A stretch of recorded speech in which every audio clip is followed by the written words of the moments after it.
Very beautiful place, बहुत अच्छी lighting लग रही है और आप सबको भी बहुत अच्छा लग रहा होगा यकीनन। अस्सलामुअलैकुम, अस्सलामुअलैकुम। बहुत ही मज़ेदार सी जगह पे आज हम आपको लेके आए हैं, खूबसूरत जगह। वैसे भी किसी के घर शादी का मंजर होना तो देख के बड़ी खुशी होती है, तो मैंने क्यों ना अपने सोशल मीडिया फैमिली को भी इंजॉय करवा दूँ।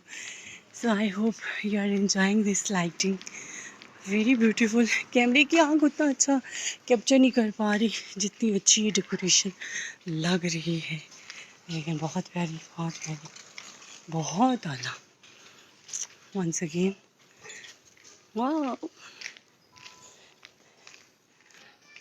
मुबारक हो तुमको, तुम्हारी। ओवर व्यू में आपको फिर दिखाती जाऊँ, बहुत ज़बरदस्त, बहुत आला।